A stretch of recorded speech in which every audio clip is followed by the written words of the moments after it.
الحمد للہ وکفا وسلام علی عبادہ الذین اصطفیٰ اما بعد فاعوذ باللہ من الشیطان الرجیم بسم اللہ الرحمن الرحیم وما آتاکم الرسول فخذوہ وما نہاکم عنہ فانتہوا۔ محترم ناظرین کرام، حسب وعدہ ہم فضیلت الشیخ محمد عزیر شمس حفظہ اللہ و تولیٰ کے ہمراہ آپ کے سامنے ہیں۔ شیخ سے حدیث رسول صلی اللہ تعالیٰ علیہ وسلم سے متعلق ہماری یہ گفتگو کا سلسلہ جاری ہے۔ یہ 5واں سلسلہ ہے اور اس سلسلے کا انشاءاللہ یہ آخری سلسلہ ہوگا۔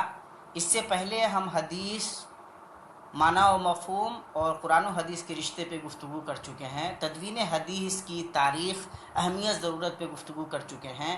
ساتھ ہی نقد حدیث پہ ہم نے گفتگو کی تھی شیخ کے ساتھ، اور اسی طرح ہم نے فہم حدیث کے مختلف مکاتب فکر پہ شیخ سے گفتگو کی تھی، اور الحمدللہ آپ تمام حضرات نے جس قسم کی دلچسپی کا مظاہرہ کیا اس سے ہمیں کافی ہمت ملی۔ ہم آپ کے شکر گزار ہیں، اور خاص طور سے اللہ تبارک و تعالیٰ کے شکریہ کے بعد ہم فضیلت الشیخ محمد عزیر شمس حفظہ اللہ و تولیٰ کے شکر گزار ہیں کہ آپ نے اپنا قیمتی وقت ہم بچوں کے لیے، ہم عزیزوں کے لیے نکالا، اور ہم امید کرتے ہیں کہ انشاءاللہ اس طرح کے موضوعات پہ آئندہ بھی ہم انشاءاللہ شیخ کے ساتھ لائیو ہوتے رہیں گے۔ شیخ اس سے پہلے جو گفتگو ہو چکی ہے الحمدللہ وہ کافی کارگر گفتگو رہی ہے۔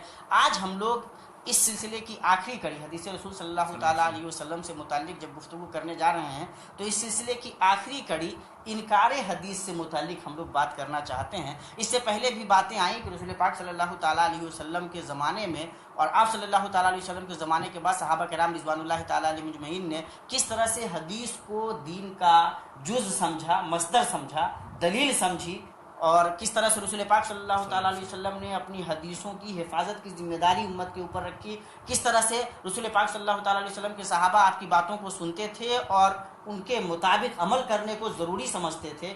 کسی صحابی کے پاس جب رسول پاک صلی اللہ تعالیٰ علیہ وسلم کی کوئی حدیث آ جاتی تھی تو کس طرح سر تسلیم خم کر دیتے تھے۔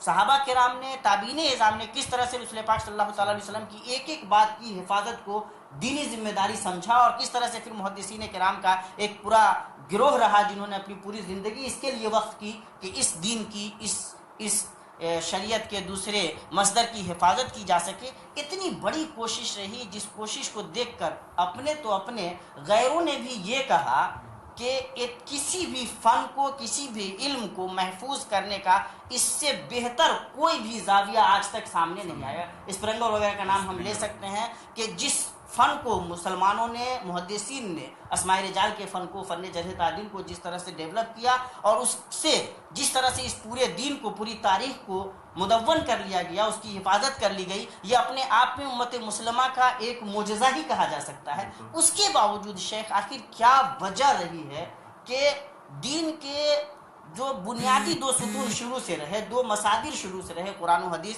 جس کے بارے میں رسول پاک صلی اللہ علیہ وسلم کی حدیثیں بھی رہیں، قرآن حکیم کی بہت ساری دلیلیں ایسی رہیں جن سے یہ ثابت ہوتا رہا کہ قرآن و حدیث سے مل کر ہی دین بنتا ہے۔ کیا وجوہات ایسی رہیں کہ ایک مرحلہ ایسا آیا، خاص طور سے اگر برِ صغیر ہند و پاک کے تناظر میں دیکھا جائے تو ایک گروہ ایسا پیدا ہو گیا جس نے یہ واویلا کرنا شروع کیا کہ قرآن ہی سب کچھ ہے اور حدیث رسول کی ضرورت نہیں ہے۔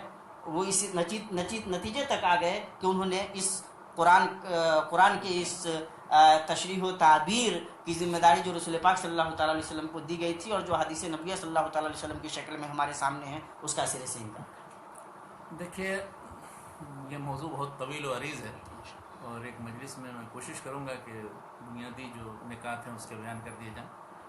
اور بنیادی طور پر دراصل برِ صغیر میں جب انگریزی استعمار آیا اور ہم لوگ انگریزوں کے غلام بن گئے تو غلامی کے اندر بہت سی نفسیاتی کیفیتیں پیدا ہو جاتی ہیں تو جو آزادی کی حالت میں نہیں ہوتی۔ تو انگریز جب سے آئے ہیں 18ویں صدی ہی میں آئے، اس کے بعد پھر 19ویں صدی میں بالکل پنجہ گاڑ دیا۔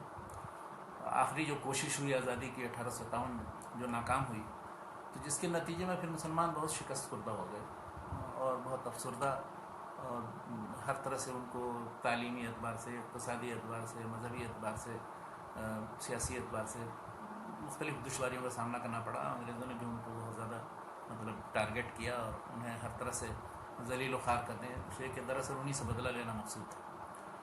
تو اس کا نتیجہ یہ ہوا کہ وہاں بہت سے لوگ انہوں نے مسلمانوں کی دنیاوی خیر خواہی یا دینی خیر خواہی دونوں کے لیے تحریکیں چلائیں. ان میں دینی جو رجحان ہے وہ تو اس کے بارے میں کوئی گفتگو کرنے کی ضرورت نہیں، اس لیے کہ وہ سارے اپنے اسی تراث یا ماضی کے جو ثقافت ہے ورثہ ہے ہمارا، چاہے وہ علوم حدیث ہوں، فقہ ہوں، تفسیر ہوں، سب چیز کو انہوں نے باقی رکھنے کے لیے ان کی تعلیم و تعلم کا سلسلہ جاری رکھا.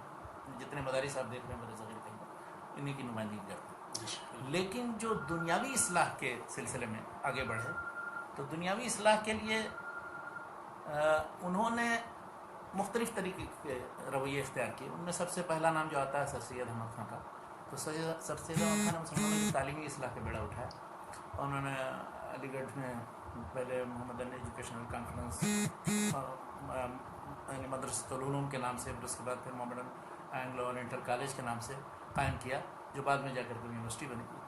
تو انہوں نے 1875 سے تقریباً یہ تحریک شروع کی ہے، اور 1875 سے انہوں نے پھر اپنے افکار و خیالات یعنی مسلمانوں کو، جس کا خلاصہ یہ ہے کہ مسلمانوں کو موجودہ دور میں اپنی ذمہ داریوں کو محسوس کرنا چاہیے، اور جو جس پستی کے گڑھے میں پہنچ گئے ہیں تو اس کی ترقی کے لیے پھر جو انہوں نے تجویز سوچی وہ یہ کہ جدید علوم فنون اور انگریزی زبان اور مغربی تہذیب و ثقافت سے لوگ آشنا ہوں اور وہ تعلیم حاصل کریں، اور یعنی ابنائے وطن کے ساتھ کندھے سے کندھا ملا کر کے آگے بڑھنے کی کوشش کریں، تبھی وہ دنیاوی ترقی کر سکیں گے. چنانچہ ان کا جو فارمولہ تھا وہ یہ کہ اس کالج کے اندر دینی اور دنیاوی دونوں طرح کی تعلیم ہوگی، اور مسلمانوں کو ملحد و بے دین نہیں بنایا جائے گا، اور ان کی نیت درست تھی، نیک تھی. اس کے ساتھ ساتھ انہوں نے تہذیب الاخلاق پرچہ جاری کیا، اور پھر اپنے فکر و اس کی نشر و اشاعت کے لیے قرآن مجید کی تفسیر لکھی. انہوں نے بہت مشہور تفسیر ہے ان کی اردو کے اندر، جس میں انہوں نے ساری وہ عقلی بنیادیں جو ہو سکتی ہیں کہ جن پر غیر مسلم اعتراض ہم پر نہ کریں، تو ان اصولوں کو پیش نظر رکھ کر قرآن مجید کی تفسیر کی. غیبیات میں بہت سی چیزیں مثلا جن و ملائکہ وغیرہ سب کی تعویل کر ڈالی انہوں نے، اور بہت سے معجزات کا انکار کر دیا، جنت و جہنم کا مفہوم الگ پیش کیا. تو مقصد یہ ہے کہ انہوں نے جو کچھ بھی کیا وہ مسلمانوں کی دنیاوی بھلائی کو پیش نظر رکھ کر کے کیا، اور اس چیز کی انہوں نے دعوت دی تھی. بلکہ یہ بھی کہتے تھے کہ یہ میری اپنی رائے ہے، لوگ اگر اس کے خلاف ہیں تو کوئی بات نہیں، لیکن مدرسے میں جو تعلیم یا اسکول میں جو تعلیم ہے یا کالج میں جو تعلیم ہو رہی ہے اس کی تو نہ کم سے کم مخالفت کریں. لیکن جمہور علماء یا عام امت کا نقطہ نظر یہ تھا کہ چونکہ اسی تعلیم سے یہ سارا الہادی فکر اور سارا یہ ذہن پیدا ہوتا ہے، جس کے نتیجے میں یہ سب وہ نمونے جو سر سید کی تحریروں میں آتے تھے، تو اس وجہ سے اس کی مخالفت لوگوں نے کی. اس وقت انگریزی تہذیب کی مخالفت کی، زبان کی مخالفت کی، اور اس طریقے تعلیم کی مخالفت کی. اس زمانے میں سب سے زیادہ جو ان پر حجو کیا کہا ہے وہ اکبر الہ آبادی نے کہا ہے، جو بہت مشہور ہے. تو یہ سر سید نے کیا. سر سیدی کے زمانے میں ایک بہت بڑے مفکر اور تھے جن کا عام طور پر ذکر نہیں کیا جاتا ہے، لیکن ان کی اہمیت بہت زیادہ ہے. چراغ علی. تو چراغ علی نے بھی یہی اقلیت پسندی کے روش اختیار کی. انہوں نے مثلا جہاد کا انکار کر دیا، اور دوسری بہت سی چیزوں کا، غلامی کا انکار کر دیا، اور دوسری بہت سی چیزوں کا انکار کر دیا، تعدد ازدواج وغیرہ کا. تو ان کی تحریریں ان کے رسائل کے اندر موجود ہیں. تو ان دونوں نے دراصل کھل کر کے علم حدیث کے تعلق سے ہم اگر گفتگو کریں تو انہوں نے ان دونوں کا انکار نہیں کیا تھا. یعنی حدیث کے سلسلے میں یا قرآن مجید کی آیتوں کے سلسلے میں رویہ یہ اختیار کیا کہ اس کی ایسی تفسیر اور توجیح کی جائے، اس کی ایسی تعویل کی جائے کہ جو جدید ذہن کے لوگوں کے لیے قابل قبول ہو، مغرب کی طرف سے ہم پر اعتراضات نہ ہو، اور اسلام اس طرح سے مطلب ہے کہ ان اعتراضات سے بچ جائے. سر سید ہوں یا چراغ علی، اپنے آپ میں ان کی جو نیت تھی وہ اچھی تھی کہ مسلمانوں کی خدمت کو، قرآن و حدیث کو لے کر کے، دین کو لے کر کے جو اعتراضات عقلی دلائل کی روشنی میں ان کا جواب ہے معذرت خواہانہ، وہ معذرت خواہانہ، گویا کہ مطلب عقل کے مطابق دین کو ڈھالنے کی کوشش ان لوگوں نے کی. اور شاید یہیں پہ وہ غلطی بھی کرتے ہیں، بہت زیادہ کی مصدر اور بنیاد جو ہے نا وہ عقل ہو جاتی ہے. تو مطلب یہ ہے کہ ان دونوں نے دراصل مطلب انکار حدیث کا رویہ نہیں اختیار کیا کہ بالکل حدیث کا انکار کرتے کہ دین میں اس کی کوئی حیثیت ہی نہیں. اس طرح کی کوئی تحریر نہیں ہے. اس لیے ہم انہیں منکرین حدیث میں نہیں شمار کر سکتے ہیں، اگرچہ یہ کہہ سکتے ہیں کہ عقلیت پسندوں میں سے ہیں، ریشنلسٹ لوگوں میں انہوں نے سے. جو رویہ اپنایا، جو طریقہ تھا ان کا، وہ طریقہ آگے چل کر کے کیا اس نے انکار حدیث کی شکل اختیار نہیں کی؟ ان لوگوں کے نتیجے میں نہیں اختیار کی. اچھا نہیں. وہ دیکھیے میں بتاتا ہوں آپ کو، جی. انکار حدیث کی جو روش شروع ہوئی ہے اس میں سب سے پہلا مشہور نام جو ہے عبداللہ چکڑالوی کا. تو پھر جب ہم انکار حدیث کی بات کرتے ہیں، ہاں. یا جب بھی یہ مطلب ایشو سامنے آتا ہے، تو سر سید کا نام یا چراغ علی کا نام کیوں آتا ہے؟ کہ وہ اصل میں تشکیک اور مغرب زدگی اور قرآنی آیات اور احادیث کی تعویل اس کے سلسلے تو میں اس تعویل و توجیہ سے شیخ، ہاں، یہ جو مطلب عقلی رویوں کی روشنی میں تعویل کی جاتی ہے حدیث کو یا قرآن کریم کو اس کے معنی سے نکالنے کی کوشش ہوتی ہے، تو کیا یہ کوشش پھر ایک جیسے وہ درایت کا ایک خاص مفہوم بیان کرتے ہیں، سر سید کے ہاں یہ چیز تو ہے درایت کا جو مفہوم بیان کرنے کا، تو کیا یہ جو رویہ ہے وہ انکار سنت تک نہیں لے جاتا؟ انکار سنت اس کو نہیں کہیں گے، وہ یہ کہیں گے کہ اس کا فہم یعنی اس کی تعویل و توجیہ اس میں اختلاف ہو جاتا ہے. یعنی وہ یہ نہیں کہتے ہیں کہ حدیث جو ہے دین میں حجت نہیں، کہیں کسی جگہ ان کی تحریر میں آپ نہیں دیکھیں گے. وہ یہ نہیں کہتے ہیں کہ قرآن ہی میں جو کچھ ہے بس اسی کو ہم تسلیم کریں گے، دوسری چیزوں کو نہیں کریں گے. اگر ایسا ہوتا تو پھر سیرت سے متعلق جو ان کی خطبات احمدیہ ہے یا حدیث سے متعلق جو بہت سے کوٹیشنز ان کے اقتباسات سب بیکار ہو جاتے ہیں. لیکن کھل کر کے بعد میں لوگوں نے جنہوں نے انکار حدیث کی روش اختیار کی، جن کی طرف میں آ رہا ہوں، اور اس میں وجوہ اسباب بھی. سر سید بہرحال عالم تھے، پڑھے لکھے آدمی، عربی فارسی کا ان کو علم تھا، بلکہ انگریزی انہوں نے نہیں سیکھی تھی، دوسروں سے مدد لیتے تھے ترجمہ کے ذریعے. اسی طرح چراغ علی بھی عالم تھے. تو لیکن اب جو بعد میں جو لوگ آئے ہیں ان کو مطلب اس میں دو تین طرح کے لوگ ہیں. کچھ لوگوں نے عربی تعلیم حاصل کی، لیکن بعد میں پھر انہوں نے یہ کیا کہ جیسے اس میں سب سے پہلا نام عبداللہ چکڑالوی کا، جس کا نام عبداللہ چکڑالوی، اور ایک دوسرے تھے احمد دین امرتسری. تو عبداللہ چکڑالوی صاحب نے پہلی مرتبہ سب سے پہلے گویا ایک طرح سے حدیث کے بارے میں یہ کہا کہ سیرے سے دین میں کوئی اس کی حیثیت ہی نہیں، بس قرآن مجید کافی ہے، حسبنا کتاب اللہ. بلکہ انہوں نے ایک پرچہ بھی جاری کیا اشاعت القرآن کے نام سے، اور 1901-2 میں اس وقت انہوں نے وہ سب تحریریں لکھی انہوں نے، اور اس چیز کی دعوت دی کہ صرف بس قرآن کافی ہے، قرآن کے علاوہ کوئی دوسری چیز حجت نہیں ہے دین میں، اس کی طرف ہمیں رجوع نہیں کرنے کی ضرورت ہے. تو اس وقت ہی لوگوں نے پھر گرفت کی تھی، جیسے محمد حسین بٹالوی نے اشاعت السنہ میں 1902-1901 کے شماروں میں یہ سب ساری بحثیں ہوتی تھیں. تو عبداللہ چکڑالوی نے سب سے پہلے گویا یہ انکار کی روش اختیار. انہوں نے دینی تعلیم کچھ حاصل کی تھی، ایک مسجد میں وہ امامت کرتے تھے اور اپنے افکار پھیلاتے تھے جمعہ کے دن. تو بعد میں لوگوں نے ان کو، مذہبی حلقے کے لوگوں نے ان کو اس مسجد سے نکال دیا. مسجد چینیا والی لاہور میں وہ مسجد مشہور ہے، وہاں سے ان کو نکال دیا. پھر انہوں نے اپنی ایک مسجد بنائی اور وہاں اس میں پھیلاتے تھے. لیکن ان کی فکر جو ہے خاص طور پر ان کی وفات کے بعد، ان کی وفات 1915 میں ہوئی. اس کے بعد پھر وہ سمجھے کہ اپنی موت آپ مر گئے ہیں، کوئی گروپ نہیں بن سکتا. دوسرے ایک شخص ہیں احمد دین امرتسری، خواجہ احمد دین امرتسری. انہوں نے ایک تفسیر بھی لکھی بیان الناس کے نام سے، ایک جماعت بھی قائم کی تھی امت مسلمہ کے نام سے، امرتسر کے تھے. اور انہوں نے یعنی ان کی بھی بالکل یہی بات تھی، بلکہ ایک دوسرے سے روابط بھی تھے ان دونوں کے. اور بعض باتوں میں مطلب کہ عقلی انداز میں یہ زیادہ بھرپور انداز میں اپنے نقطہ نظر کو پیش کرتے تھے احمد دین امرتسری صاحب. لیکن یہ ہے کہ چونکہ ان کے اندر عربیت کی کمی تھی، عربی سے واقفیت نہیں تھی، اسلامی علوم فنون میں بھی مہارت نہیں تھی، یا اس طرح سے بہت ہی سطحی تعلیم حاصل کی تھی، اصول حدیث سے واقف نہیں تھے، اور ذہنی مروبیت جو مغرب سے ہے وہ تو ہے ہی، اور اس کے علاوہ اور چاہتے تھے کہ مطلب کہ آزادی فکر ہو. آزادی فکر وہ حدیث جو ہے سب سے زیادہ آڑے آتی ہیں ان کے نقطہ نظر سے. تو ان چیزوں کی وجہ سے انہوں نے بالکل وہ حدیث کو ایک کنارے ڈال دیا اور پس پش ڈال دیا. تیسرا نام جو آتا ہے اس میں اسلم جراج پوری. اسلم جراج پوری نے مقام حدیث کے نام سے اور حدیث کی تاریخ پر کئی مضامین مقالات لکھے جو چھپتے رہتے ہیں اور آج کل بھی چھپ رہے ہیں. اور حالانکہ ایک بڑے علمی خاندان سے تھے، بھوپال میں پرورش ہوئی ان کی، جامعہ ملیہ اسلامیہ میں استاد بھی تھے تفسیر کے، اور تاریخ کی بہت مشہور کتاب تاریخ الامت وغیرہ لکھی ہے.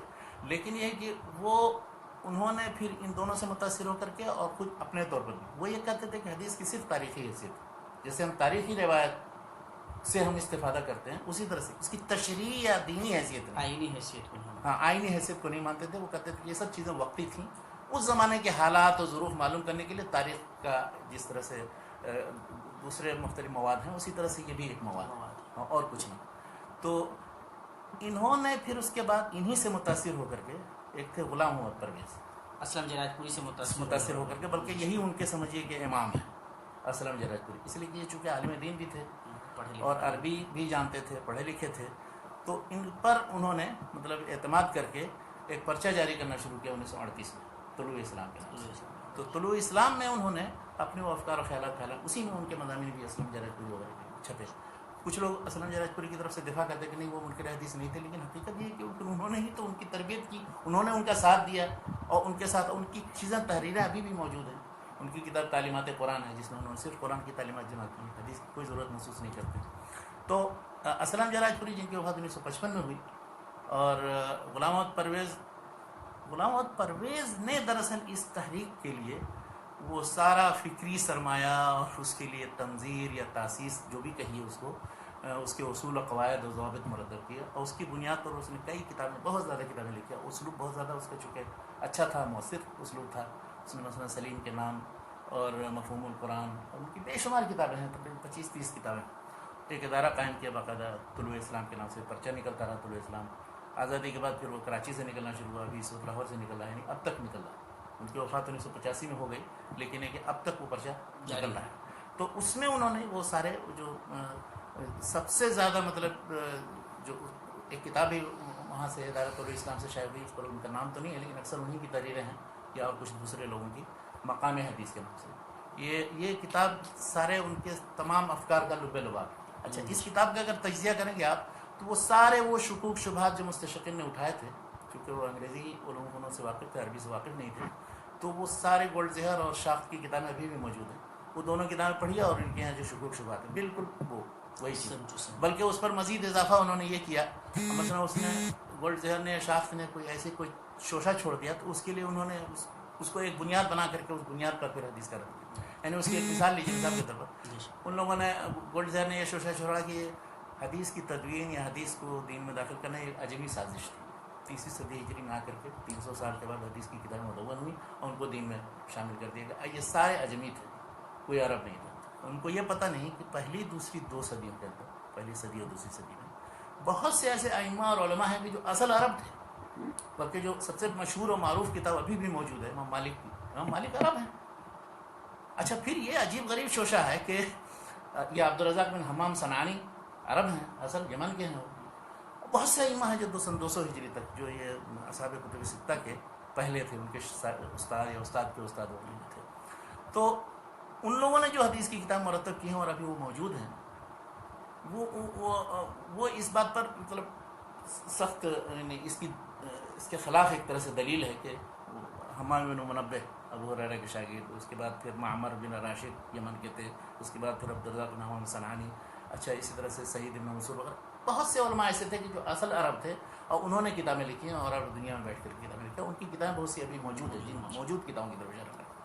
اچھا، دوسری چیز یہ ہے کہ یہ عجیب غریب سازش تھی عجمی، کہ ایسی سازش تھی کہ اس میں بہت کامیاب ہو گئے اور سارے عرب بھی، سب لوگوں نے اس چیز کو قبول کر لیا اور ساری خدمت کرنے والے اس کے پھر عرب ہو گئے. یعنی انہیں اصول و قواعد کی، حدیث کی تدوین اور حدیث کی، اور وہ مطلب ان پر یہ راز نہیں کھلا کہ یہ دین میں کیسے شامل ہو. یہ پہلی مرتبہ مستشرقین تھے، اور تو مستشرق نے یہ بس کہا تھا کہ عجمی سازش ہے اور فلاں جگہ حدیث کیسے گڑھی گئی تھی، اس کو ایک بنیاد بنا کر کے انہوں نے ایک پورا باب گڑھ دیا کہ ایک پوری سازش ہے اور اس سے بالکل ہمیں کنارے کشی. یعنی کہ وہ مستشرقین نے جو ایک شوشہ دیا، اس شوشے کی بنیاد پہ ہمارے جو منکرین حدیث بر صغیر کے ہیں، انہوں نے باضابطہ اس کو اصول بنا کر کے اس کو پوری عمارت تعمیر کر دی. ان کی کتاب مقام حدیث موجود ہے ادارۃ الاسلام کی چھپی ہوئی، جس کے رد میں جو کتاب ہے مولانا محمد گندلوی صاحب کی،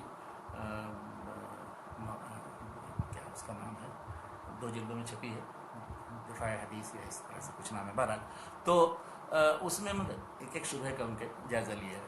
تو کہنا یہ ہے کہ سب سے بڑے اس کے جو داعی و منات تھے وہ غلام محمد پرویز، اور اپنی کتابوں کے ذریعے اسلم جراج پوری کے شاگرد بھی تھے، اور ان کی وفات 1985 میں ہوئی. اس کے بعد جو 2-3 آدمی تھے، مثلا ایک تھے تمنا عمادی پلواروی، تو انہوں نے بھی اس طرح سے طرح کے مضامین لکھے. اس میں خاص طور پر زہری پر تنقید کی، انہوں نے ابو ہریرہ کا مذاق اڑایا اور دوسرے لوگوں کا حدیث کے سلسلے میں انہوں نے کہا کہ بالکل دین میں شامل نہیں. ان کے وفات 1964 میں.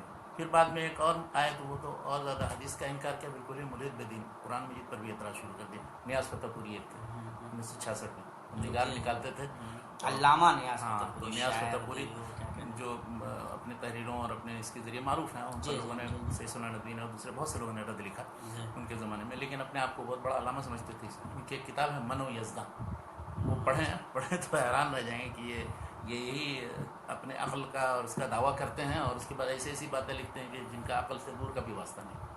یعنی صرف اس بنیاد پر کسی چیز کا انکار کر دینا کہ وہ ہمیں سمجھ میں نہیں آتی ہے، ہمارے ادراک میں نہیں آتی. اس لیے کہ بہت سی ایسی چیزیں ہیں جو ہمارے ادراک میں آئی نہیں. مثلا مرنے کے بعد جتنی چیزیں پیش آئیں گی وہ آپ کے ادراک میں نہیں. بہت سی غیبیات ایسی ہیں جو آپ کے ادراک میں نہیں آتی. ان کو عقل کے خلاف نہیں کہا جاتا ہے، بلکہ عقل کے ماورا ہے. عقل وہاں پہنچ ہی نہیں سکتی. تو ایسی چیزوں کے بارے میں سائنس سے یا عقل سے کوئی گفتگو کرنا ہے یا اس کا انکار کر رہے ہیں یا اس پر کوئی تبصرہ کرنا ہی بے عقلی ہے. یہ درشو جو سمجھ رہے ہیں کہ یہ عقل کی بنیاد پر ہم ان کا انکار کرتے ہیں. تو بہرحال یہ تھے. انہی کے زمانے میں ایک اور تھے غلام جیلانی برق. ان کا نام اس لیے لیا جانا چاہیے اگرچہ انہوں نے توبہ کر لی. ان کی ایک کتاب ہے بہت مشہور، دو اسلام، جس میں انہوں نے بڑی تنقید کی اور ان کا اسلوب بھی بہت زبردست مؤثر اسلوب تھا. اس کتاب نے بھی بہت سے لوگوں کو گمراہ کیا. لیکن اس کے جواب میں بے شمار کتابیں آئیں، 10-12 کتابیں چھپیں، جن میں سب سے اچھی کتاب تفہیم اسلام کے نام سے مسعود احمد صاحب کی ہے. تو اس کتاب کا اثر یہ ہوا کہ برق صاحب نے توبہ کر لی. ایک کتاب باقاعدہ تاریخ حدیث اور مقام حدیث سے متعلق لکھی، تو وہ تو خیر اس دائرے سے نکل گئے. لیکن ان کا جو یہ پھیلایا ہوا اظہر ہے وہ ابھی تک مختلف کتابوں کی شکل میں، تحریروں کی شکل میں، انجمنوں کی شکل میں، پرچوں کی شکل میں وہ چیزیں چھپ رہی ہیں، شائع کر رہے ہیں. اور ان کے جو بنیادی جو افکار ہیں ان کے کہا جائے مطلب 7-8 شبہیں ہیں جس پر بنیاد وہ رکھتے ہیں. جی بالکل. سب سے پہلا شروع کریں ہم یا پھر آپ کچھ اس سے متعلق؟ جی شیخ، میں اصل میں ہم یہ جاننا چاہیں گے کہ وہ شبہات تو بعد میں، یہ اسباب کیا تھے؟ جیسے ہم جب کیا کہتے ہیں بر صغیر کی غلامی کو دیکھتے ہیں، 1857 عیسوی میں ایسا ہوتا ہے کہ انگریزوں کی حکومت باضابطہ قائم ہو جاتی ہے، علماء مسلمان خاصوں سے نشانے پہ آتے ہیں. تو مطلب کیا یہ جو کیا کہتے ہیں انکار حدیث کا جو یہ فتنہ ہے یا یہ رجحان ہے، یہ انگریزوں نے اس کے لیے کیا مطلب کیا کہتے ہیں کچھ زمین کیا کہتے ہیں ہموار کی ہے، کچھ کوشش اس طرح بھی کچھ لوگوں کے بارے میں؟ لیکن واللہ عالم مطلب نیتوں پر حملہ نہیں کر سکتے ہیں. لیکن جو تحریریں موجود ہیں ان تحریروں کی روشنی ہم جب تجزیہ کرتے ہیں ان کے فکر کا یا مطلب علم کا، تو وہی باتیں ہم کہہ سکتے ہیں. ایسی چیزیں کہ مطلب کوئی در پردہ کوئی بات تھی، اس کا ہم تجزیہ کر کے بتا نہیں سکتے. جیسے غلام احمد قادیانی کے بارے میں بتا سکتے ہیں ان کے کیسے تعلقات اور روابط تھے. لیکن ان منکرین حدیث جن کا میں نے نام لیا جو مشہور مثلا اسلم جرائد، وہاں پروفیسر تھے، استاد تھے. اب ان کو آپ نہیں کہہ سکتے کہ انگریزوں نے ان کو ورغلایا اور انکار حدیث کی روشت ہے. عبداللہ چکڑاوی، ان کے بارے میں کہیں نہیں آتا ہے کہ وہ کبھی انگریزوں کے منظور نظر رہے ہوں، یا اس طرح سے احمد دین امرتسری وغیرہ، ان کے بارے میں کہیں کسی جگہ. غلام احمد پرویز کو کہہ سکتے، وہ چونکہ وہ آفیسر تھے، سرکاری ملازم تھے، اس کے بعد وہ ریٹائر ہوئے وہیں سے، تو ان کو کہہ سکتے ہیں کہ وہ انگریزی نظام حکومت کے اندر شامل تھے. اور ان کو گویا ان کی اپنی تحریروں کی روشنی بڑا اس کا پچھتاوا تھا اور بہت افسوس تھا کہ مسلمان جو ہے اتنے ذلت میں ہیں. تو انہوں نے ان کو پھر ایک طرح سے ترقی کی راہ پر لگانے کے لیے یہ شوشہ چھوڑا. انہوں نے کہا کہ یعنی بنیادی جو سبب ہے مسلمانوں کے زوال کا، یہ انہی روایات اور احادیث اور آثار سے چپکے رہنے کی وجہ سے ایسا. اگر ہم ان سے چھٹکارا پائیں اور قرآن مجید کو صرف پکڑ لیں اور اسی طرح صرف عقل کی روشنی میں اور موجودہ دور کے تقاضوں کی روشنی میں ہم عمل کریں اور اس کی طرف دعوت دیں، تو مسلمان ابھی ترقی کر سکتے ہیں. اچھا، یہی شوشہ ایک آدمی ہے جو کھل کر کے انہوں نے تو انکار حدیث کا لفظ نہیں استعمال کیا، لیکن عنایت اللہ مشرقی تھے جنہوں نے خاکسار تحریک چلائی. تو خاکسار تحریک انہوں نے جو چلائی اس میں وہ مطلب مسلح طور پر انگریزوں سے بیلچہ بردار ہوتے تھے اور وہ لڑنے کے لیے انگریزوں نے ان کو کچل کر کے رکھ دیا، ختم کر دیا. ان کی تحریک بھی ختم ہو گئی بالکل. تو ان کی 1-2 کتابیں جو تذکرہ کے نام سے ایک کتاب ہے قرآنیات پر، قرآن کے فہم سے متعلق، وہ بہت بڑے میتھ کے بڑے جینیس آدمی تھے. لیکن ایک ان کو جب اصلاح کا سوجھا تو انہوں نے بھی یہی، یعنی ایک تو مسلمانوں کو مسلح ہو کر کے مقابلہ کرنے کی ضرورت ہے، اور دوسری چیز یہ کہ اپنے فکر میں اصلاح کرنے کے لیے یہ قرآن کے علاوہ دوسری سب چیزوں کو چھوڑنا پڑے گا. قرآن کی بھی عجیب غریب تعویل انہوں نے کی. تذکرہ کے نام سے ایک کتاب ہے، وہ پڑھیں گے آپ تو ہر جگہ ہنسی آئے گی. جو ادنا عربی پڑھی ہوگی تو وہ بھی پتہ چلے گا کہاں سے کہاں کس چیز کا کیا. وہیں یارو کس طرح میں نہ سمجھ ساقتاً، تو اس کا عجیب معنی انہوں نے لیا. بہرحال اس تفصیل میں نہیں جانا چاہتا. تو شیخ ہم لوگ جب وہ کیا کہتے ہیں شبہات جو ان کے ہیں یا دلائل جو ہیں، دلائل جن پہ انشاءاللہ بھی ہم لوگ ابھی تفصیل گفتگو کریں گے، لیکن اس سے پہلے شیخ کیا انکار حدیث کی مختلف شکلیں بھی ہیں؟ مثال کے طور پہ جیسے ہم سید علیہ وہ ہم نے رحمہ کا نام آیا تو یا چراغ علی کا نام چراغ علی کا نام آیا تو اس کو آپ نے ایک تناظر میں دکھایا کہ وہ منکر حدیث نہیں تھے، لیکن مسلمانوں کی مطلب کیا کہتے ہیں فلاح و بہبود کے لیے کوششیں کرتے تھے. ان کو لگا کہ اس طرح سے اگر توضیح و تعبیر کی جائے تو ہو سکتا ہے مسلمانوں کا فائدہ ہو، اور اس چکر میں شریعت کا جو بھی نقصان ہوا ان کے علاوہ بھی بہت سے لوگ ہیں جو 20ویں صدی 21ویں صدی میں. لیکن جیسے ابھی ایک بھائی کا سوال بھی آ رہا ہے، وہ بڑے بڑے علماء جنہوں نے اسلام کے لیے اپنی زندگیاں وقف کی، بڑی خدمات جن کی رہیں، لیکن وہ اصول حدیث یا حدیث رسول صلی اللہ تعالیٰ علیہ وسلم سے متعلق ان کی جو تشریحات سامنے آتی ہیں ان کو لے کر کے امت کے بیچ بڑا ایک کنفیوژن کہہ لیجئے، یا کبھی کبھی بہت شک و شبہات کی آندھی ایک طریقے سے چلنے لگتی ہے. جیسے مولانا مودودی علیہ رحمہ و رضوان ہیں، امین اسلامی صاحب ہیں، یا اس طرح کے اور بھی بہت سارے لوگ، یا جیسے وہ فرائی صاحب کا مکتب فکر ہے، وہ جو مطلب اپنا ایک نظام رکھتے ہیں چیزوں کو دیکھنے کا، سمجھنے کا. تو ان کے بارے میں انکار حدیث سے ان کا کیا رشتہ ہے، یا کس طرح سے اس کو دیکھا جا سکتا ہے؟ ٹھیک ہے، بہت اچھا سوال ہے. مطلب ان لوگوں کا کیا رشتہ ہے، کیا تعلق ہے، ان کے لیے حدیث ہے کہ نہیں. میں یہ چاہتا تھا کہ اس پہلو پر بھی نہیں، جو منکرین حدیث تو نہیں ہیں لیکن ان کی بعض تحریروں سے اور بعض رویوں سے اور ان کی کتابوں سے حدیث کے متعلق تشکیک کا رجحان بڑھا، یعنی شک کا رجحان بڑھا ہے کہ وہ سب صحیح نہیں ہیں، قابل اعتماد نہیں ہیں، قابل اعتماد یا چھان بین کرنے کی اس کی ضرورت ہے وغیرہ وغیرہ. تو اس طرح کے کئی آدمی تھے.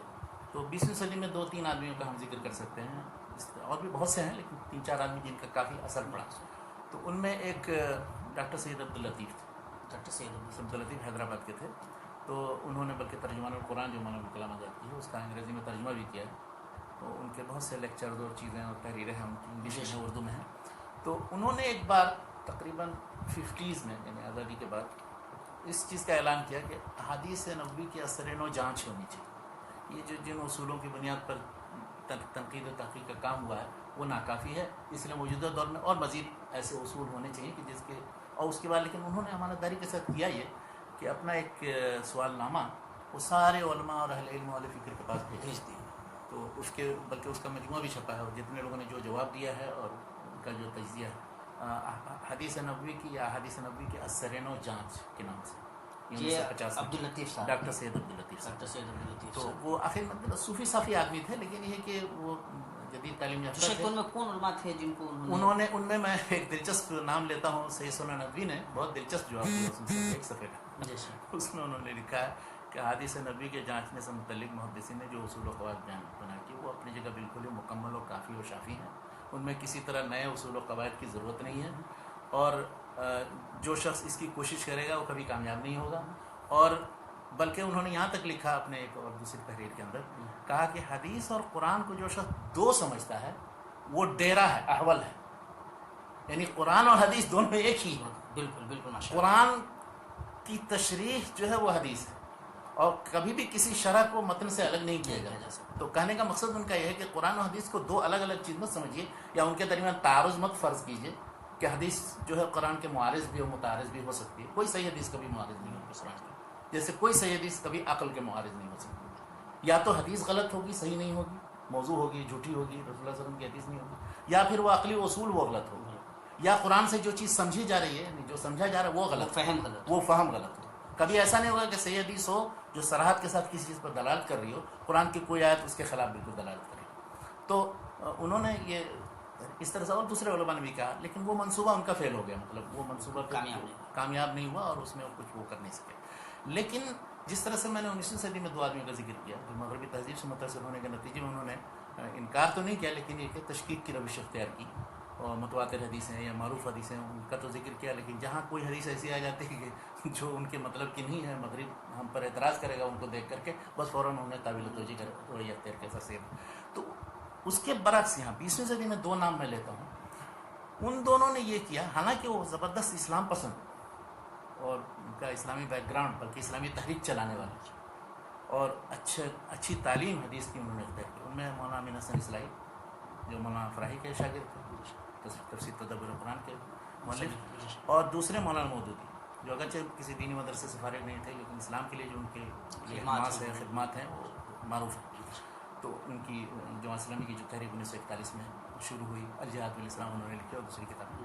تو انہوں نے، ان دونوں نے، مولانا مودودی نے اپنے انداز میں اور امین حسن صاحب اپنے انداز میں. مولانا مودودی نے یہ کیا یہ ایک مضمون لکھا جو تفہیمات کے اندر شامل ہے، مسلک اعتدال کے اندر۔ مسلک اعتدال میں انہوں نے یہ لکھا کہ محدثین نے جو کچھ بھی کوشش کی ہے اور جتنی بھی کوشش کی ہو، ساری کوششوں کے باوجود بھی آخر تو وہ بشر تھے، انسان تھے، اس میں غلطیاں ہو سکتی ہیں، تو غلطیوں کا امکان ہے، اس لیے ہو سکتا ہے جس حدیث کو انہوں نے صحیح قرار دیا وہ صحیح ہو سکتا ہے جس حدیث کو انہوں نے صحیح قرار دیا وہ صحیح، یعنی کہ اس طرح سے گویا اس شک کی بنیاد پر وہ جو حدیث بھی آپ پیش کریں گے، صحیح سے صحیح پیش کریں گے تو اس میں کوئی کیڑا کوئی نکال سکتا ہے، اور ضعیف سے ضعیف پیش کرنے کے ہو سکتا ہے یہ حدیث صحیح ہو۔ بلکہ انہوں نے یہاں تک لکھا کہ مطلب بس مزاج شناس رسول جو ہوگا، مزاج یہی لفظ انہوں نے استعمال، مزاج شناس رسول جو ہوگا وہی یہ بات طے کر سکتا ہے کہ کون سی حدیث صحیح ہے، کون سی حدیث نہیں صحیح۔ اچھا، یہ ایک ایسی محمل اور مجمل بات ہے کہ جو ہر شخص کہے گا کہ میں مزاج شناس رسول ہوں،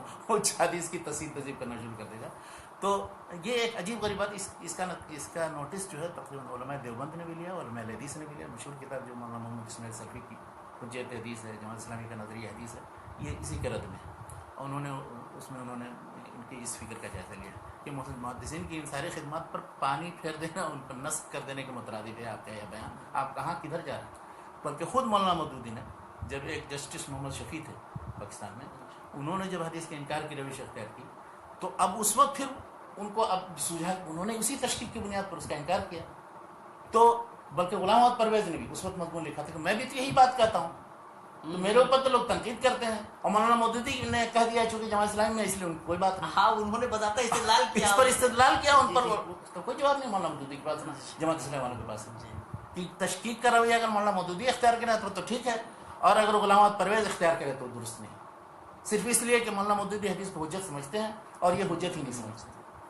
تو بہرحال مطلب یہ ایک تشکیک کا دروازہ کھولنے کے مترادف ہے، اور آج تک اسی لیے جماعت اسلامی سے وابستہ جتنے لوگ ہیں ان کا موقف اس سلسلے میں واضح نہیں، وہ کوئی جواب نہیں دے سکتے کہ ہمارے پاس کیا اصول ہے، مزاج شناس رسول بننے کے لیے ہمیں کیا کرنا ہے، آج تک کوئی نہیں بتا سکتا ہے اور نہ کہہ سکتا ہے۔ اور اگر اس کو تھوڑی دیر کے لیے اصول مان بھی لیا جائے شاید، تو جن محدثین نے اپنی پوری زندگی رسول پاک صلی اللہ علیہ وسلم وہ مزاج شناس رسول زیادہ ہوں گے، تو ظاہر ہے وہی مزاج شناس رسول ہو سکتے ہیں۔ مولانا امین حسن اصلاحی مرحوم نے انہوں نے ایک دوسری بات کہی، اگرچہ وہ اس وقت جماعت اسلامی میں یہ بھی تھے، تو اس کے مؤید بھی بلکہ تھے، بلکہ مولانا مودودی کی دفاع میں اس زمانے میں مضامین بھی انہوں نے لکھے ہیں حدیث کے تعلق سے، لیکن انہوں نے ایک کتاب چھوٹی سی لکھی ہے مبادئ تدبر حدیث، تو وہ اس میں سب سے پہلی بات تو یہ کہتے ہیں کہ حدیث و سنت میں فرق کرتے ہیں۔ وہ یہ کہتے ہیں کہ وہ عام طور پر علماء یا اہل علم حدیث و سنت کے درمیان فرق نہیں کرتے، حالانکہ فرق کرنا ضروری ہے۔ ساری حدیثیں قابل عمل یا قابل احتجاج نہیں ہیں، بلکہ وہی حدیثیں جو سنت ہیں، یعنی جن پر مستقل متواتر طور پر عمل ہوتا چلا آ رہا ہے۔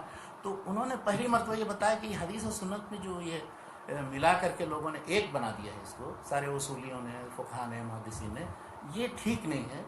عموماً یہ کرنا چاہیے کہ حدیث و سنت میں تفریق کر کے سنت کو تو قابل عمل سمجھنا چاہیے اور حدیث کو نہیں۔ اچھا، سوال یہ ہے کہ یہ اصطلاح آپ اپنے گھر میں ابھی گڑھ رہے ہیں اور اس کو محدثین اور فقہاء کی طرف کیوں منسوب کر رہے ہیں؟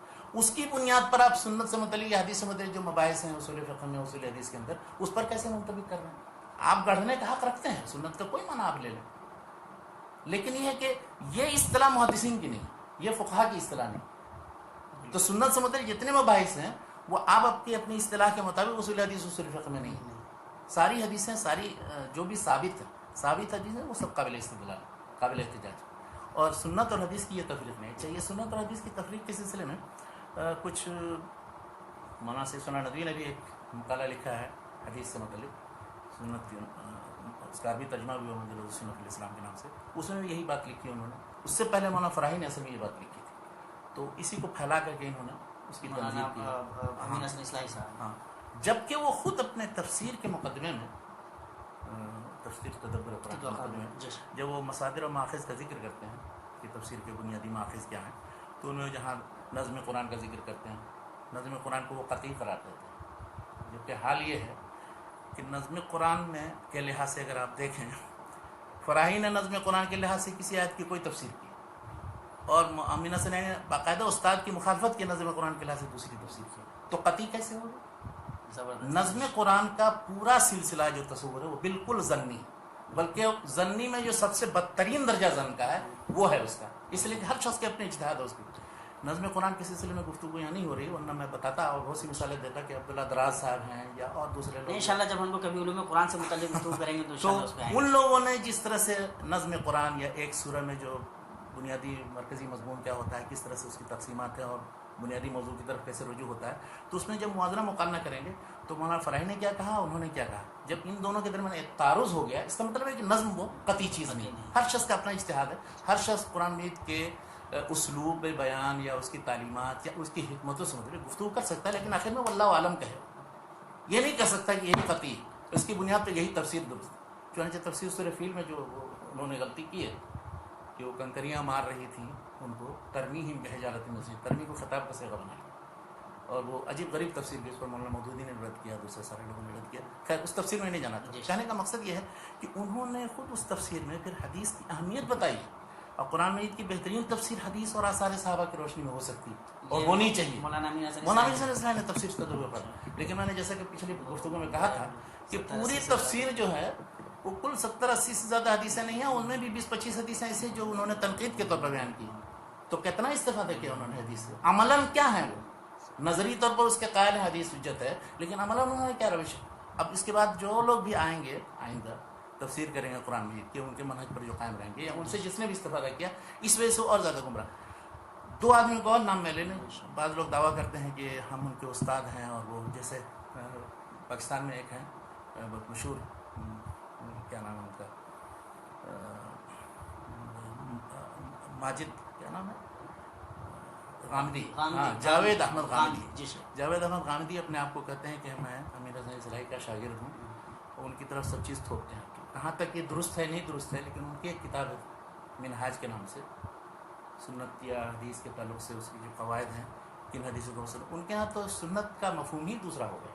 سنت وہ یہ کہتے ہیں کہ سنت بس ابراہیمی سنت ہے، بس وہ 16-17 چیزیں جو انہیں کو سنت کہا جاتا ہے. باقی یہ سب چیزیں سنت نہیں ہے. وہ یہ نہیں، وہ تو مطلب یہ کہ اور زیادہ حد سے تجاوز منہاج میں انہوں نے. اور ایک صاحب ہندوستان کے اندر ہے، یہ 21ویں صدی کے 2 آدمیوں کا ذکر کرتے ہیں جو بھی زندہ ہیں. جاوید غامدی صاحب پاکستان کے اندر ہوئے، اور ہندوستان میں ایک صاحب ہیں راشد شاز، زے سے شاز ہیں وہ، یعنی اپنا نام شاز لکھنے میں بھی شاز ہے. تو راشد صاحب نے ایک کتاب لکھی ہے ادراک زوال امت کے نام سے. تو انہوں نے ان کو جو زوال امت کے بہت سے اسباب سمجھ میں آئے، اس میں بنیادی سبب یہ ہے کہ حدیث کو پکڑے ہوئے ہیں اور حدیث اور روایت سے چپکے ہوئے ہیں، حدیث اور روایت پر عمل کرتے ہیں، اس کو دین سمجھتے ہیں. بلکہ اس کا عنوان اس باب کا، اس چیپٹر کا، وہ مثلہ معہ، یہ عنوان رکھا ہے. آپ دیکھیے اس کتاب کو تو آپ کو اندازہ ہوگا. اور اسباب ادراک زوال امت، ادراک زوال امت 2 ضخیم جلدوں میں ہے، جس میں ایک جلد کے اندر اس میں بات ہے.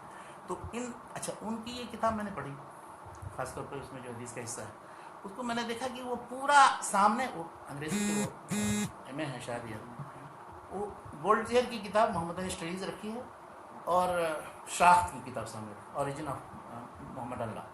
ان دونوں سے وہ جتنے افکار ہیں سب وہیں سے لی. ایک نئی چیز نہیں. اگر کوئی شخص تجزیہ کر کے ان کی چوری دکھائے کہ ایک مثال انہوں نے کوئی اپنی طرف سے نہیں دی تو یہ تعجب کی بات ہے. راشد صاحب کی جو کتاب ہے زوال ادراک زوال امت، اس میں جو حدیث رسول صلی اللہ علیہ وسلم متعلق مثالیں، جو شکوک شبہات جو کچھ بھی بیان کیے ہیں وہ سب گولڈ زیہر اور شاخ سے ماخوذ، جیسے انہوں نے دونوں کتابوں کو سامنے رکھا ہو اور اپنے اصول میں صرف ڈال دیا. ہاں بس.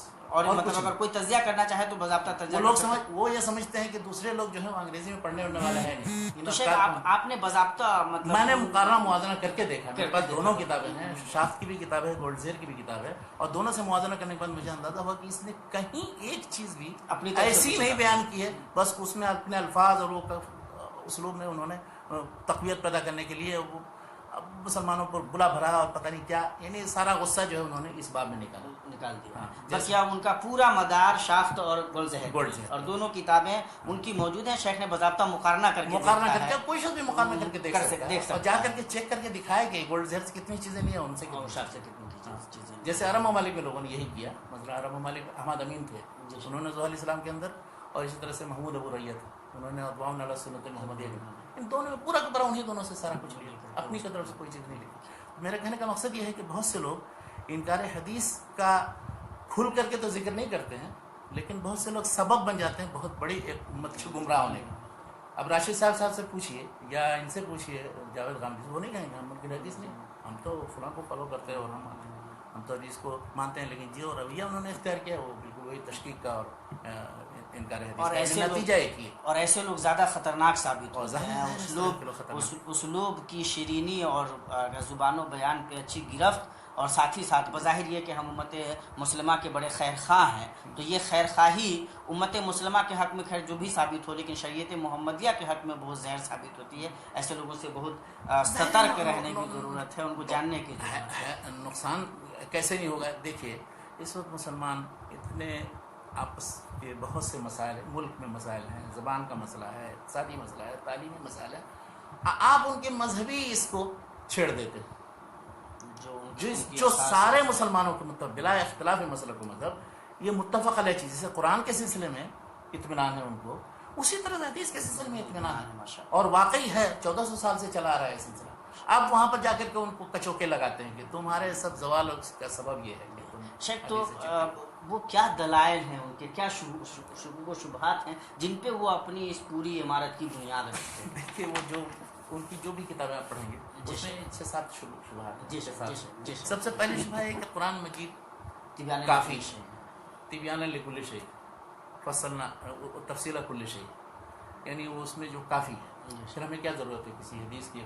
اور قرآن مجید یہ وحی الہی ہے اور اس وقت سے لے کر کے آج تک محفوظ ہے، اس سلسلے میں کس طرح کا شک ہوتا ہے؟ تو ان کو یہ سمجھنا چاہیے کہ قرآن مجید جب نازل کیا گیا تو کسی رسول کے ذریعے بھیجا گیا، اگر صرف قرآن کافی ہوتا تو رسول کی ضرورت نہیں تھی۔ اور قرآن مجید میں صاف خود قرآن میں دیکھیے سنیے، اس میں لکھا وَأَنزَلْنَا إِلَيْكَ الذِّكْرَ لِتُبَيِّنَ لِلنَّاسِ مَا نُزِّلَ إِلَيْهِمْ، تو بیان کا، شرح کا، تفصیل کا، تشریح کا حق رسول کو دیا گیا۔ تو اس لیے کوئی شخص یہ نہیں کہہ سکتا کہ نہیں رسول کا یہ منصب ہی نہیں، یا رسول اللہ صلی اللہ علیہ وسلم کا منصب تھا تو ان کی زندگی میں تھا، اس کے بعد نہیں، اس لیے کہ ہمیں قیامت تک اطیع اللہ و اطیع رسول کا حکم ہے، یا من یطیع الرسول فقد اطاع اللہ۔ تو اب موجودہ جو مسلم من یطیع الرسول فقد اطاع اللہ کیا ہے؟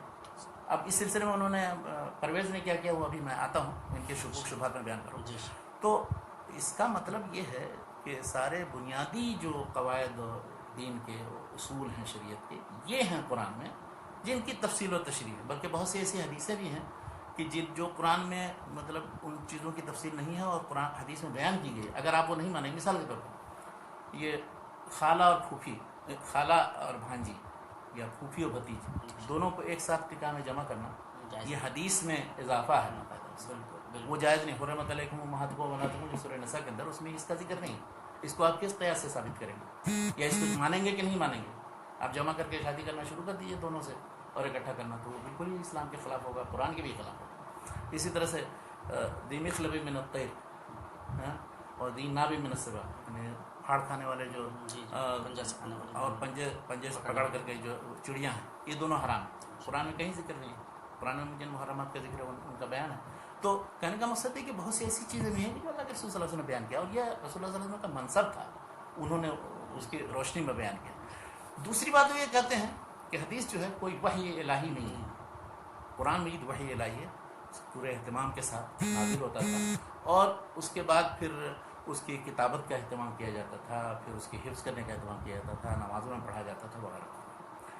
تو ہم یہ کہتے ہیں کہ اصل میں وحی جو ہے مختلف طریقے کی، ما کان یکلمہ اللہ الا وحیا او من وراء حجاب او یرسل رسول، 3 صورتیں بتائی گئی۔ تو یہ جو رسول بھیجنے کی شکل ہے وہ تو تھی قرآن مجید کی شکل میں، لیکن اور جو دوسرے وحی کی شکلیں ہیں، جو دوسرے انبیاء کو بھی اس طرح سے وحی کی جاتی تھی کہ دل میں کوئی بات ڈال دی گئی، جس کو وحی کہتے ہیں، القاء کہتے ہیں، الہام کہتے ہیں، یا اس طرح سے یعنی پردے میں گفتگو کرنا۔ تو پہلی صورت جو ہے یہ بہت سی جگہوں پر وارد ہے قرآن مجید کے اندر، ان کا ذکر نہیں ہے، لیکن قرآن مجید کی خود آیتیں دلالت کر رہی ہیں کہ کوئی نئی بات اللہ کے رسول صلی اللہ علیہ وسلم اللہ کی طرف نہیں منسوخ کر سکتے۔ تو رسول اللہ صلی اللہ علیہ وسلم جو عملی زندگی میں یا قولی زندگی میں جو کچھ بھی پیش کرتے تھے اللہ کی طرف سے کہ اللہ نے ایسا کہا ہے، تو کیا مطلب اس میں کوئی ایسی چیز تھی جو وہی نہیں تھی؟ قرآن مجید کی ایک آیت ہے وَمَا يَنطِقُ عَنِ الْهَوَىٰ إِنْ هُوَ إِلَّا وَحْيٌ يُوحَىٰ۔ تو اب صرف قرآن مجید ہی تو نہیں وہ بولتے تھے، اور دوسری چیزیں بھی بولتے تھے۔ جہاں جو چیز تشریح نہیں ہوتی تھی اس میں وضاحت ہوتی تھی اس کی، جیسے ایک مرتبہ جو قلم لگانے سے روک دیا تھا تو بتایا کہ یہ میں نے اپنی طرف سے تمہیں بتایا تھا، یہ اجتہادی میرا اجتہاد تھا، یہ وہی نہیں تھی. بلکہ ایک نے پوچھا، بریرہ جو لونڈی تھی رضی اللہ عنہ، وہ جب آزاد کی گئیں تو جو آزاد ہو جائے کسی غلام کی بیوی ہو تو اس کو اختیار ہوتا ہے کہ اب اس کی زوجیت میں رہے یا نہ رہے. تو اس کو اللہ کے رسول صلی اللہ علیہ وسلم نے، بیچارے ان کے شوہر مغیث روتے تھے، کہتے تھے کہ ان کے ساتھ وہ چھوڑ کے میں جا رہی ہے اور رہنا نہیں چاہتی. تو گئے اللہ کے رسول صلی اللہ علیہ وسلم سے پوچھنے کے لیے. انہوں نے کہا رہو، سفارش کی. انہوں نے صاف پوچھا یہ آپ کی رائے ہے یا حکم ہے؟ تو انہوں نے کہا نہیں یہ میری رائے ہے. تو انہوں نے کہا نہیں آپ کی رائے آپ اپنے پاس رکھ دیجیے، میں جانتی ہوں.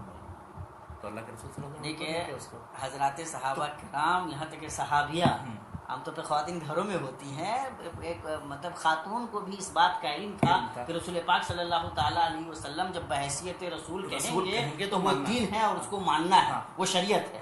لیکن اگر وہ ایسے انتم عالم میرے دنیا کو کہیں گے، جیسے صحیح مسلم کی حدیث ہے. تو قرآن مجید کی ایک آیت ہے، وَلَوْ تَقَوَّلَ عَلَيْنَا بَعْضَ الْأَقَاوِيلِ لَأَخَذْنَا مِنْهُ بِالْيَمِينِ ثُمَّ لَقَطَعْنَا مِنْهُ الْوَتِينَ. تو زندہ ہی نہیں رہنے پائیں گے وہ. اگر کسی رسول نے کوئی ایک معمولی بات بھی، چاہے وہ تشریح سے تعلق رکھتی ہو، تشریح سے تعلق رکھتی، یعنی تشریح ہو قرآن کی یا تشریح جدید ہو، کبھی اللہ کی طرف سے بیان ہی نہیں کر سکتے. اگر وہ بیان کر دیں گے وہ نہیں ہے وہ اللہ کی طرف سے، تو فوراً ان کی پکڑ ہوگی. تو یہ چیز سمجھنا چاہیے. یعنی وہی حدیث بھی وہی ہے. یہ جو مذاق اڑاتے کہتے کہ نہیں وہی خفی، وہی جلی، یا وہ مطلوب ہے غیر مطلوب، حدیث کو وہی غیر مطلوب لوگوں نے بنا دیا. اس کی وجہ یہ ہے کہ جو چیزیں بھی ہوتی تھیں اللہ کے رسول صلی اللہ علیہ وسلم کے ذریعے، چاہے وہ گھر قرآن مجید میں کیا وَاذْكُرْنَا مَا يُتْلَىٰ عَلَيْكُمْ فِي مِنْ آیَاتِ الْكِتَابِ وَالْحِکْمَةِ، یعنی جو تمہارے گھروں میں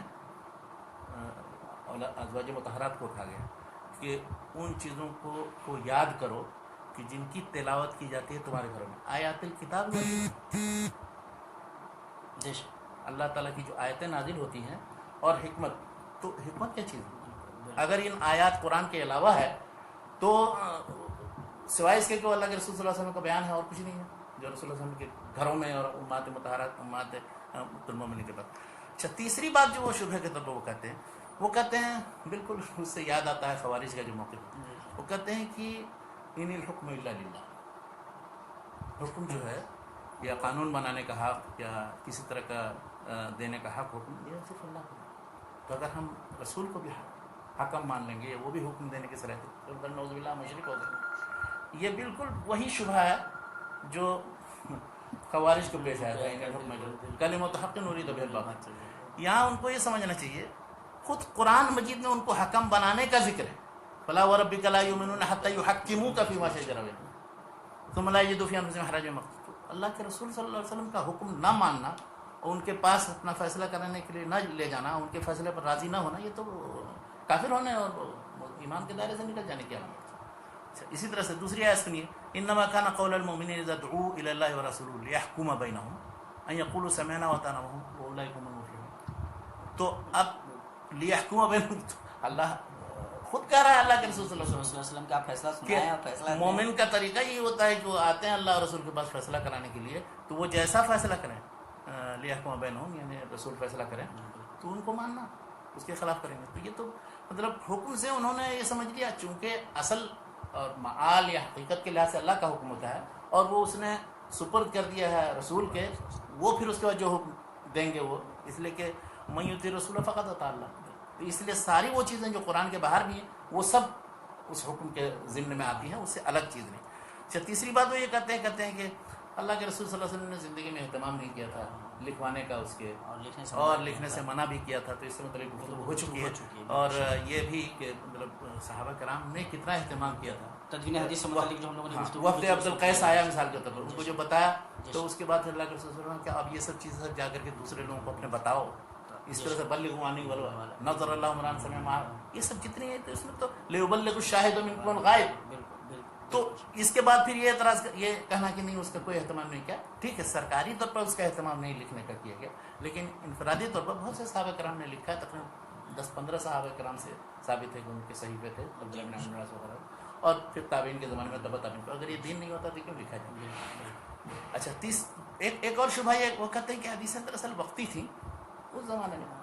اس کی ضرورت نہیں. بس وہ اب ضرورت نہیں ہے. رسول صلی اللہ علیہ وسلم گزر جانے کے بعد خلاص اب جو امام المسلمین ہوگا، جو خلیفہ ہوگا، یہ ہے غلام محمد پرویز کی بنیادی فکر. وہ یہ کہتے ہیں کہ مرکز ملت جو ہوگا وہ اس کو دائرہ، اس کو یہ اختیار ہے کہ وہ جس طرح کے فیصلے، جس طرح کے قانون بنائے، اور یہ مرکز ملت جو ہوگا جس زمانے میں جو چیز بنا دے گا وہ چیز دین ہے. اسم جہاد پوری بھی جب وہ تشریح کرتے ہیں وہ رسول وغیرہ پہ جا کر وہ یہ کہتے ہیں کہ مرنے کے بعد دراصل وہ مرکز ملت مراد ہے. وہ جو حکمراں گروہ اب یہ بھی نہیں کہہ سکتے کہ خلیفہ ہوگا، اس لیے کہ خلیفہ ماننے میں وہ پرانی روایت ماننی پڑتی ہے، اور جس میں مسلمانوں کی اس تاریخ کو وہ صحیح تسلیم نہیں کرتے ہیں. تو وہ کہتے ہیں مرکز ملت ہونا چاہیے. چونکہ ہم جمہوری دور میں ہیں نا، تو جمہوری دور میں تو مرکز ملت ہوگا اور کچھ روح سے حل و عقد ہوں گے. لیکن ان کو یہ سمجھنا چاہیے کہ رسول اللہ صلی اللہ علیہ وسلم کی اطاعت جو ہے صرف ان کی زندگی تک نہیں ہے. بالکل بالکل. عمر صلی اللہ علیہ رحمۃ للعالمین، اور اس طرح سے ان کی دعوت جو عام ہے قیامت تک کے لیے. تو رسول اللہ صلی اللہ علیہ وسلم کی اطاعت ہم اب کیسے کریں گے؟ صرف قرآن پڑھ کر کے؟ تو پھر رسول اللہ صلی اللہ علیہ وسلم نے جتنا کچھ اس کی تشریح و تعبیر کے طور پر بیان کی ہے یا اپنے طور پر بیان کیا ہے، وہ مطلب ہمارے نزدیک کوئی اہمیت نہیں رکھتا ہے، صرف صحابہ کرام کے لیے. یہ عجیب غریب دعویٰ ہے، نہیں اس طرح کا دعویٰ تو بجے. اچھا، اسی طرح سے وہ یہ کہتے ہیں، ایک اور شبہ ہے، وہ کہتے ہیں کہ حدیث پر اتنی تنقید لوگوں نے کی ہے اور اتنا اس میں اختلاف ہے سند و متن کا، اور اتنا زیادہ اس میں لوگوں نے اپنے اپنے طور پر کسی حدیث کو صحیح، کسی کو حدیث کو ضعیف، کسی راوی کو صحیح، کسی راوی کو ضعیف قرار دیا ہے. کہ مطلب کہ یہ بالکل حدیثیں سب گڑبڑ ہو گئی ہیں، اس میں کوئی اعتبار نہیں. تو ان لوگوں کا ان کو جواب صرف مختصر میں یہ ہے کہ سونے میں بہت زیادہ ملاوٹ ہو گئی ہے، دودھ میں بہت زیادہ ملاوٹ ہوتی ہے، اور دوسری بہت سی چیزوں کے اندر بہت مطلب اس میں اصلی چیزوں کا وجود نہیں رہ گیا ہے. اس سلسلے میں نقد حدیث پہ جب ہم نے بات کی تھی تو وہ گفتگو کی تھی. اچھا، وہ یہ کہتے ہیں ایک بات اور کہتے ہیں کہ حدیث جو ہے یہ امت میں تفریقہ کا باعث ہے.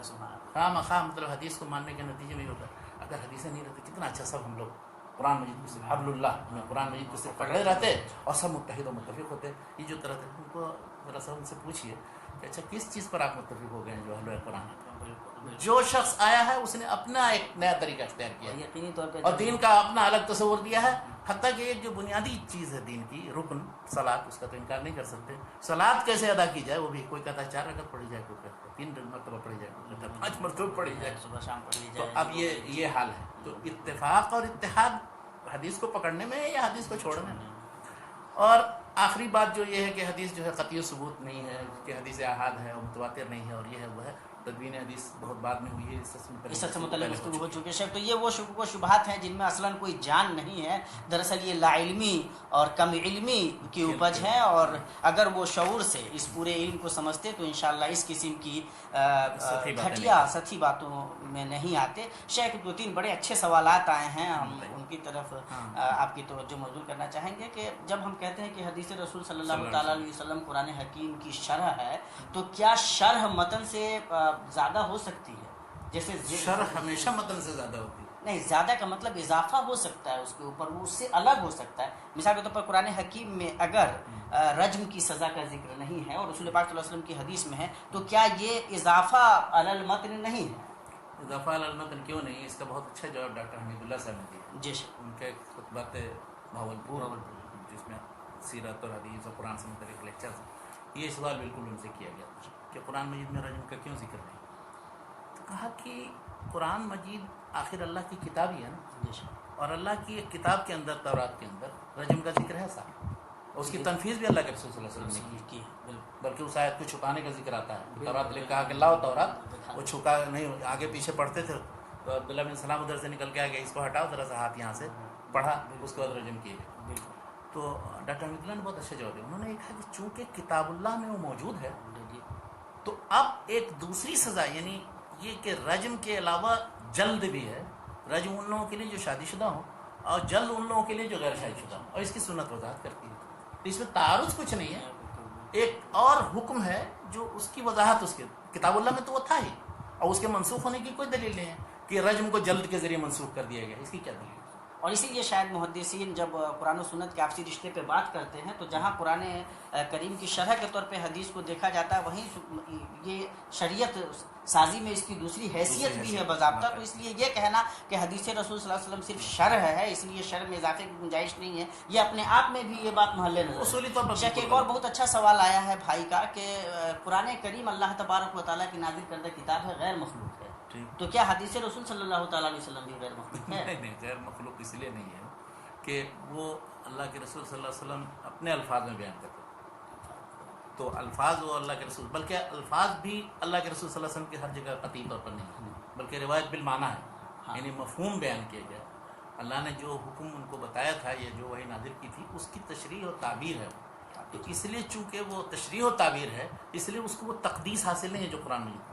مثلا قرآن سے متعلق جو احکام ہیں قرآن مجید کے بلا وضو بلا پاکی کے نہ چھوئے یا ان کے پڑھنے یا قرآن نماز میں اس کے اہتمام، ان سب چیزوں کا جو ذکر ہے حدیث سے متعلق یہ بات نہیں.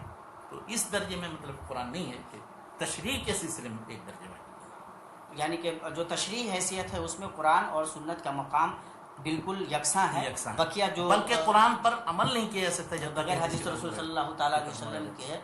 ہمارا پروگرام بھائی کا سوال تھا کہ کب تک چلے گا، تو اب ہم اپنے پروگرام کے اختتام کو پہنچتے ہیں. 2-4-5 منٹ رہ گیا ہے، انشاءاللہ اس سلسلے میں اور بھی جو باتیں آئی ہیں ہم شیخ کے سامنے رکھیں گے. اور ہم آپ کو بتاتے ہیں شیخ علامہ ابن تیمیہ رحمہ اللہ کی معنویت ہندوستانی حالات کے تناظر میں، یہ ایک موضوع محمد ایوب صاحب ہیں وہ چاہ رہے ہیں کہ اس پہ بات شیخ سے کی جائے. تو انشاءاللہ ہم ضرور شیخ اس موضوع کے ایکسپرٹ بھی ہیں ماشاءاللہ، تو انشاءاللہ ہم اس موضوع پہ شیخ سے گفتگو کریں گے. اور ہم آپ کے شکر گزار ہیں، آپ نے بہت اچھے موضوع کی طرف ہماری رہنمائی کی ہے، اللہ تعالیٰ اس کے لیے آپ کو بہتر بدلہ دے. اس پورے سلسلے میں جو گفتگو چل رہی ہے شیخ حدیث کے انکار کے سلسلے میں اور رسول پاک صلی اللہ تعالیٰ علیہ وسلم کی حدیثوں کی حجیت کے سلسلے میں، تو وہ لوگ شیخ جنہوں نے احاد اور متواتر کی بحث قائم کی کہ احاد پہ عمل نہیں ہوگا یا یہ عقائد کے باب میں حجت نہیں ہے، یا پھر کیا کہتے ہیں یہ جو مطلب کیا کہتے ہیں بحث ہے اپنے آپ میں، اس بحث کو کیا انکار حدیث کے کسی کیا کہتے ہیں شکل سے جوڑ کر دیکھا جا سکتا ہے؟ انکار حدیث تو نہیں، لیکن تشکیک فی الحدیث میں آتا ہے، لیکن یہ روش بہت پرانی ہے.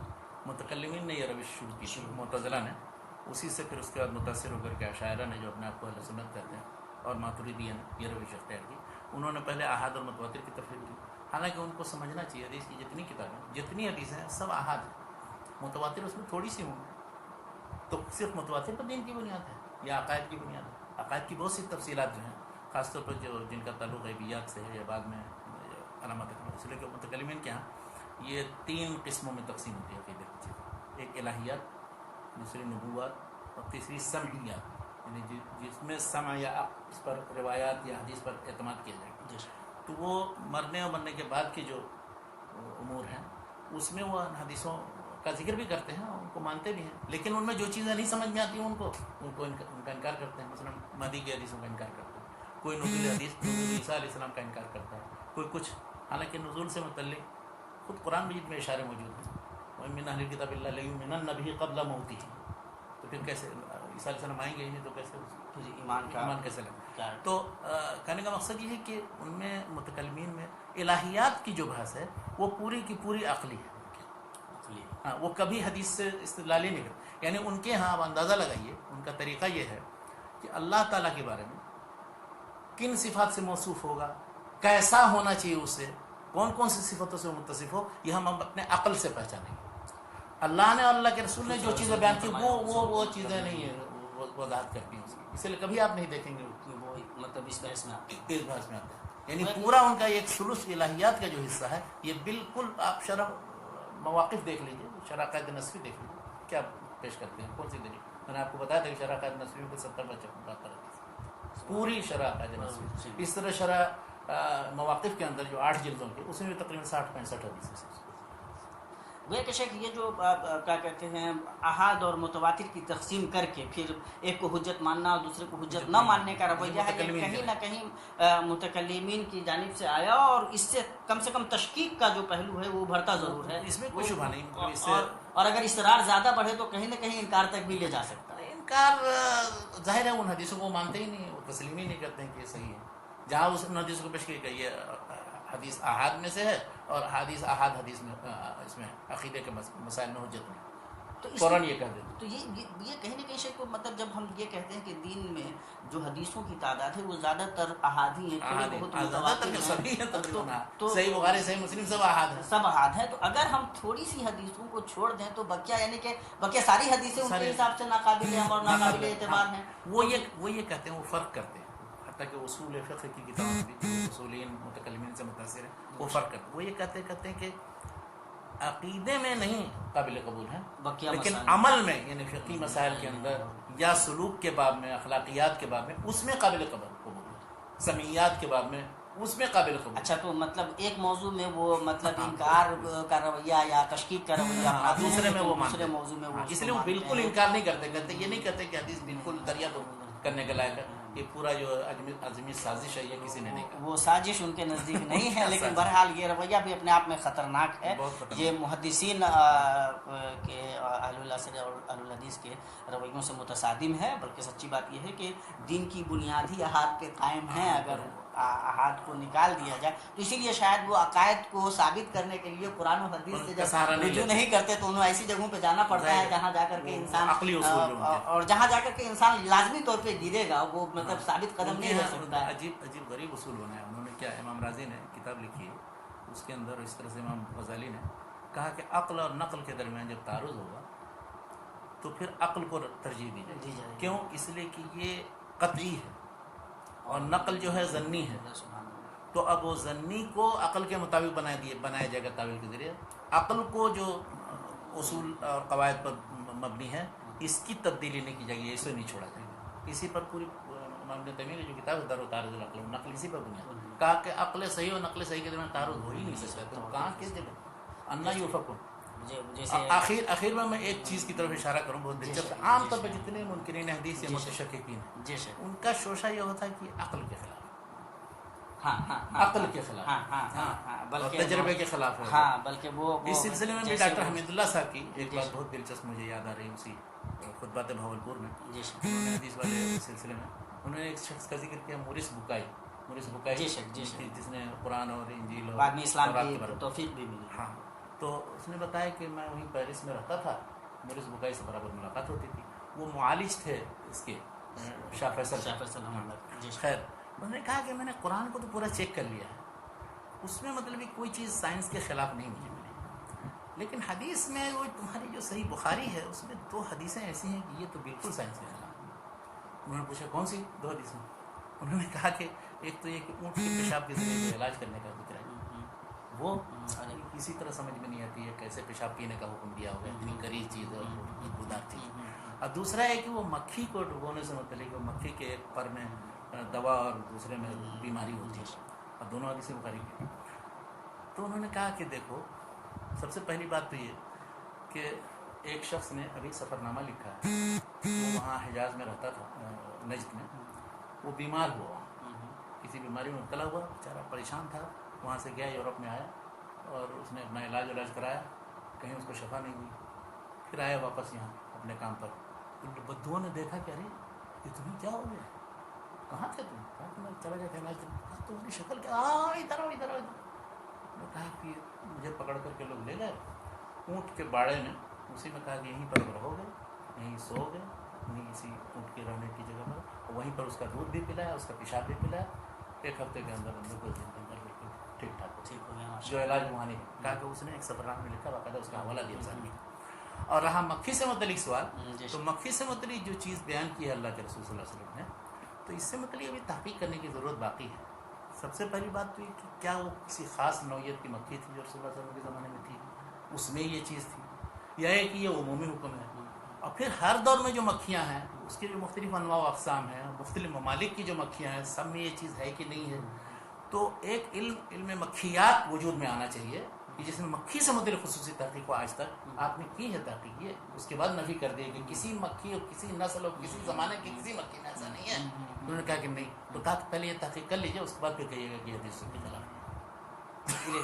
تو یہ تو جواب دیا بہت دلچسپ ہے. بہرحال چلیے، جزاک اللہ خیر شیخ. یہ بہت ہی دلچسپ باتیں اور علم و فقہ سے اور اصول حدیث اور انکار حدیث کے سے متعلق جو عجیب و غریب قسم کے دلائل رہے ہیں. اچھا شیخ، یہ جو بات ہے تو 4-5 منٹ ہم گفتگو انشاءاللہ کر سکتے ہیں. جب یہ منکرین حدیث کا انکار کرتے ہیں، کہتے ہیں قرآن حکیم میں سب کچھ ہے، تو پھر وہ کیا کہتے ہیں کیسے قرآن کریم کی توضیح کرتے ہیں؟ وہ دیکھیے نا علامہ پرویز صاحب کی مفہوم القرآن اٹھا کر کے دیکھیے کیسے توجہ کی ہے. جیسے ان کو سمجھ میں آ رہا ہے اور نہ کر رہے ہیں، بس اس میں سارے تعلیمات کو کچھ سے کچھ مست کر کے بنا دیا ہے. جیسے کچھ مثالیں کیا ہم لوگ دے سکتے ہیں جن سے وہ سمجھ میں آوے کہ کم سے کم یہ کتنا گھٹیا عمل ہو سکتا ہے اپنے آپ. دیکھیے جب ہم رسول پاک صلی اللہ علیہ وسلم کی شخصیت کو نکال دیتے ہیں، حدیث رسول کا انکار کرتے ہیں اور قرآن کریم کو خود سے سمجھنے کی کوشش کرتے ہیں، یہ سمجھ کر کے کہ یہی کافی ہے، تو جو مجمل آیات ہیں یا وہ احکام ہیں اور پھر ان پہ عمل کرنے کے لیے بہرحال تشریح کی ضرورت ہے، وہ کس طرح وہ سے؟ اصل میں ان ساری تفصیلات کی جن کا ذکر حدیث کی کتابوں میں ہے یا فقہ کی کتاب میں،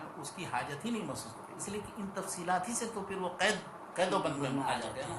اب وہ مثال کے طور پر پاکستان میں جب تھے تو اسلامی قانون تیار کرنے کی بات تھی، اس کے سلسلے میں سب سے بڑی رکاوٹ یہی تھے. سارے علماء یہ چاہتے تھے کہ اسلامی قانون بنے. اس کے مقابلے میں غلام پرویز صاحب اور ان کے جو تجدد پسند لوگ تھے یا حکمران طبقہ تھا، ان کا ہم نوا تھا، وہ یہ چاہتا تھا کہ نہیں اسلامی قانون.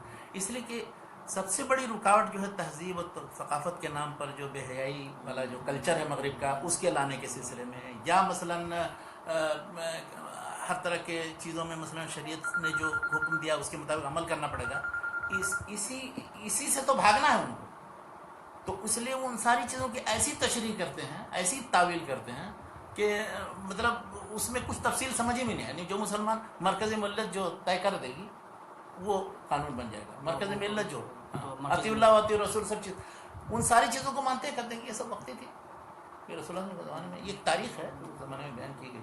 جی ہمارے لیے ہے کہ مرکزی ملت کے مطابق جیسے مثال کے طور پر شیخ نماز ہی ہے تو وہ صلاۃ کو پڑھنے کے لیے کیا وہ یہ کہتے ہیں کہ جیسے آپ کو جس طرح سے سمجھ میں آیا اللہ کو یاد کیجیے. نماز مطلب نماز یہ 5 وقتہ نماز مسجد میں جا کے پڑھنے کی ضرورت نہیں. اقیم الصلاۃ کا مطلب نماز قائم کیجیے. جس کے من میں جیسے آپ ویسے نماز قائم کرنا ہے بالکل. جیسے اخلاق، اچھے اخلاق کے حامل بن جائیے.